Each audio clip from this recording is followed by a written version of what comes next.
రాష్ట్రంలో అన్ని వర్గాలకు న్యాయం జరిగే విధంగా సీఎం జగన్ పాలన సాగుతుంది జడ్పీ చైర్పర్సన్ గిరిజమ్మ అన్నారు. అందుకే ప్రతిపక్షాలకు పుట్టగతులుండవని కుట్రలు చేస్తున్నారని ఆగ్రహం వ్యక్తం చేశారు. భారతరత్న డాక్టర్ బిఆర్ అంబేద్కర్ 67వ వర్ధంతి సందర్భంగా జడ్పీ ఎదురుగా ఉన్న బిఆర్ అంబేద్కర్ విగ్రహానికి జిల్లా కలెక్టర్ గౌతమి, జిల్లా పరిషత్ చైర్పర్సన్ బోయ గిరిజమ్మ, ఇతర ముఖ్య ప్రజాప్రతినిధులు, అధికారులు పూలమాలలు వేసి నివాళులర్పించారు. ఈ సందర్భంగా కలెక్టర్ మాట్లాడుతూ బిఆర్ అంబేద్కర్ లాంటి గొప్ప వ్యక్తి భారత గడ్డపై ఉండడం గర్వకారణమన్నారు. బిఆర్ అంబేద్కర్ ఇచ్చిన గొప్ప ఎనలేని సంపద అయిన రాజ్యాంగం వల్లనే మనమంతా ప్రజాస్వామ్యంలో బలంగా నిలబడగలిగామన్నారు. ప్రాథమిక హక్కులు అన్ని అంశాల్లో మార్పులు చేసుకోవాల్సిన అవసరం లేని విధంగా ఎంతో ముందు చూపుతో రాజ్యాంగాన్ని రూపొందించి మనకు అందించడం జరిగిందన్నారు.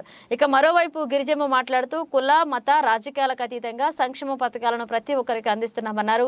సీఎం జగన్ అభివృద్ధి కార్యక్రమాలు చేపడుతూ సంక్షేమ పథకాలను అమలు చేస్తూ అందరికీ సమన్యాయం చేస్తూ వారి జీవితాల్లో వెలుగులు నింపుతున్నారన్నారు.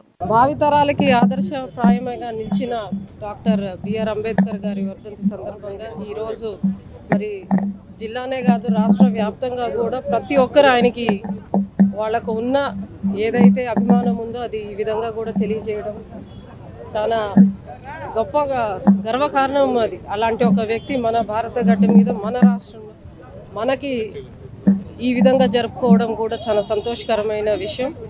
ఆయన ఇచ్చిన ఆ సంపద ఏదైతే ఆ రాజ్యాంగం ఉందో దాన్ని బేసిస్ చేసుకొని ఇప్పటికీ ఇన్ని సంవత్సరాలు అయినప్పటికీ కూడా చెక్కు చెదరని ఒక డెమోక్రటిక్ కంట్రీగా మనం ఇంత స్ట్రాంగ్గా నిల్చొని ఉన్నాము అంటే దానికి బ్యాక్ బోన్ ఏదైతే ఉందో అది ఆయన మనకు అందించిన రాజ్యాంగం. సో దాంట్లో ఉన్న ఏదైతే ఫండమెంటల్ రైట్స్ కానివ్వండి, దానికి సంబంధించిన ప్రతి ఒక్క అంశం కూడా ఈరోజు మన పెద్దగా అమెండ్మెంట్స్ కూడా చేసుకునే అవసరం రాకుండా చిన్న చిన్న అమెండ్మెంట్స్తో మరి ఇన్ని సంవత్సరాలు అయినప్పటికీ కూడా అది మనకి ఎక్కడా కూడా మార్పు చేసుకోవడానికి కూడా అవసరం లేని విధంగా మరి అంత చక్కగా అప్పట్లో ఆయన అంత ముందు చూపుతో దాన్ని రచించి మనకు అందించిన ఎనలేని సంపద అది.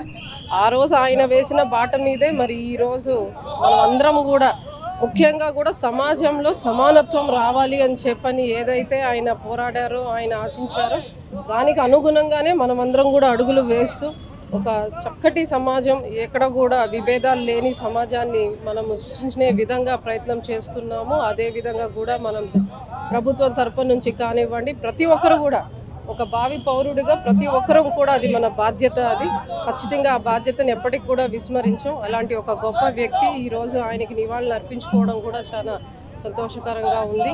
ఇన్ని సంవత్సరాలైనా కూడా చెక్కు చెదరని ఆయన మనకి ఏదైతే మనలోని ఆత్మవిశ్వాసాన్ని కూడా నింపారో ఇన్ని సంవత్సరాలు అయినప్పటికీ కూడా అది చెక్కు చెదరకుండా ఈనాటికి కూడా యువత ఆయన్నే ఒక ఐకాన్గా తీసుకొని ఆయన్నే పూజిస్తున్న విషయాన్ని చూస్తే మాత్రం చాలా సంతోషం, గర్వకారంగా కూడా ఉంటుందమ్మా. సో చక్కగా కూడా ఆయన ఇచ్చిన బాట, ఆయన అందించిన బాటలోనే మనం అందరం కూడా పయనించి ఇంకొంచెం మెరుగైన సమానమైన ఒక సొసైటీని మనం ఏర్పాటు చేసుకోవాలని చెప్పని కూడా ఈ సందర్భంగా అందరికీ కూడా తెలియజేస్తుంది. డాక్టర్ బిఆర్ అంబేద్కర్ గారి వర్ధంతి సందర్భంగా ఆయన విగ్రహానికి పూలమాలలు వేసి నివాళులు అర్పించడం జరిగింది. జాతికి వెలుగు నింపినటువంటి మహా వ్యక్తి అస్తమించిన రోజున వారి ఆశయాల ఆచరణలో పెడితే ఆ మనిషి మహనీయుడు అవుతాడని చెప్పినటువంటి మహానుభావుడు డాక్టర్ బిఆర్ అంబేద్కర్ గారు అతిపెద్ద భారత రాజ్యాంగాన్ని రచించి ప్రజా రక్షకుడిగా ఉంటూ అలాగే సంఘ సంస్కర్తగా ఉంటూ మహామేధావి ఎన్నో రంగాల్లో తన ఒక ప్రఖ్యాతమైనటువంటి పేరు సంపాదించుకున్నటువంటి డాక్టర్ బిఆర్ అంబేద్కర్ గారు ఈ సందర్భంగా కూడా ఆయన చేసినటువంటి సేవలన్నింటినీ కూడా మనం స్మరించుకోవాల్సిన అవసరం ఎంతైనా కూడా ఉంది. ఈరోజు మన ఆంధ్ర రాష్ట్రంలో డాక్టర్ బిఆర్ అంబేద్కర్ గారు కలలు కన్నటువంటి సమాజ స్థాపనకి కృషి చేస్తున్నటువంటి మన ముఖ్యమంత్రి వైఎస్ జగన్మోహన్ రెడ్డి గారికి కూడా ఈ సందర్భంగా ప్రత్యేకమైనటువంటి ధన్యవాదాలు కూడా తెలియజేస్తూ ఉన్నాము. ఎస్సీ, ఎస్టీ, బీసీ, మైనారిటీ వర్గాలకు ఒకవైపు సంక్షేమ పథకాలు అందిస్తూ ఆర్థికంగా భరోసా ఇస్తూనే మరొక వైపు కూడా మైనారిటీ వర్గాలను, బడుగు బలహీన వర్గాలను రాజకీయంగా ఎదగడానికి ఎంతగానో ప్రోత్సాహం అందిస్తూ ఈరోజు మన రాష్ట్రంలో బడుగు బలహీన వర్గాల వారిని రాజ్యాధినేతలుగా చేస్తున్నటువంటి ఘనత జగనన్నకే దక్కుతుందని కూడా ఈ సందర్భంగా తెలియజేస్తూ ఉన్నాము. జగనన్న ముఖ్యమంత్రి అయిన ఈ 4.5 సంవత్సర కాలంలోనే ఇంత బడుగు బలహీన వర్గాల వారికి ఇంతగా మేలు చేస్తూ ఉన్నారని జగనన్నకు ప్రజల్లో వచ్చే ఆదరణ చూసి ఓర్వలేని చంద్రబాబు నాయుడు గారు 40 సంవత్సరాల అనుభవం ఉన్నటువంటి చంద్రబాబు నాయుడు గారు చేయలేనిది జగనన్న 4 సంవత్సరాలలో చేసి చూపిస్తూ ఉన్నారని వాళ్ళొక అభద్రతా భావంతో ఎక్కడ 2019లో 23 సీట్లకే పరిమితం చేసి ఇంట్లో కూర్చోబెట్టినారో రానున్న ఎలక్షన్స్లో తెలుగుదేశం పార్టీకి పుట్టగతులు కూడా ఉండవనే ఒక అభద్రతతో ఒక భయంతో ఈరోజు తెలుగుదేశం నాయకులు కానీ వాళ్ళ ఎల్లో మీడియా కూడా ఒక దుష్ప్రచారం వస్తూ ఉన్నారు.